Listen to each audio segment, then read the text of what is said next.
Good morning, afternoon, whatever you want to think. It's Jeff Polo here from the Auto Hub Show, coming to you from Sunday at the NADA show. What I've been referring to is the Giant Auto Dealer Hug Fest.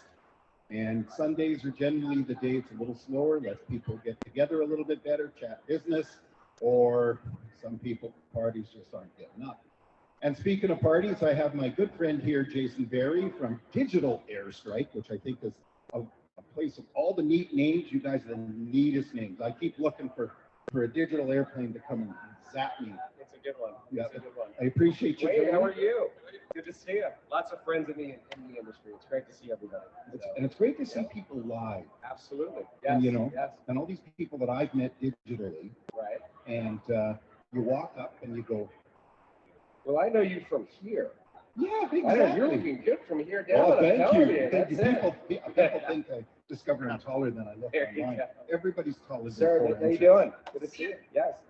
So how's it going for you? Everything's great. It's been an amazing. It's been an emotional few days. Yeah. I'll be honest. I'm just very transparent. Just to see friends and folks that we used to work together with and clients in person. It's been an amazing experience. It's as an industry to come together in person. It's we thrive off of entrepreneurship. All of us, we thrive off of relationships, and to be together, it's emotional. It's been great. It's really been great. And that's the thing I hear from everybody. Yep. And people are happy to be out, happy to be together. Competitors are hugging. Yeah, no doubt. And so don't forget, we're in an industry that competitors integrate.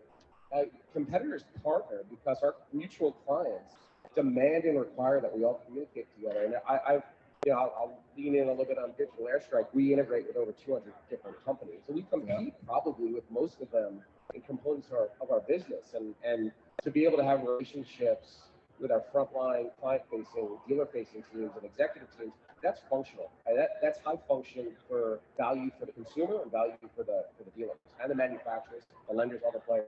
So yeah, we compete all together, but we don't play nice together. Well, and that's the thing. Gone are the days when Digital Airstrike, well, that's not good because of this, and the trouble is so many people they do integrate. You look over here at a sign and you go, well, look at that company, Spectrum. Oh, wait a minute, no, they're AP, and they're this and that. So there's so much. Absolutely. And we're here at the Poly booth, by the way, and I have to recognize Poly because they've been great to us, and they've invited us here, and it gives us a great platform.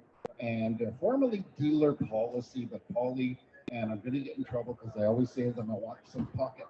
I want some Poly. I like the name. I like the brand. It's a great name. The booth got awarded best booth in the show. Sweet. And they're very proud of that. Although I told them everybody should be wearing red and blue, just like the people at Digital Airstrike with those orange pants I saw you wearing the other day. I was rocking them on Friday. I committed to my sales team. I'll be in those orange pants. And that's amazing. There, so. And has it been successful for your company? It's been a great show. We've been at Digital Airstrike the last year, evolving and focusing our business. We're very focused on what we call CX, or the customer experience. Yeah. Our development activities, our programming, our support, our services are very simple. How do we help a dealer communicate using data and information and multiple communication channels to communicate with consumers? And as an industry, we've done a horrific job communicating transparently with consumers. And our core focus, very simply, is there's a trend study that we do annually, and we just came out with it this week. And one of the major observations is that 40% of consumers say that they ask for a specific piece of information from a dealer and they never receive it. One thing that keeps popping up is a friend of mine. I'll go. Online friend. Yep. MC is his initials because I won't say his name. Don't worry, MC. Yeah.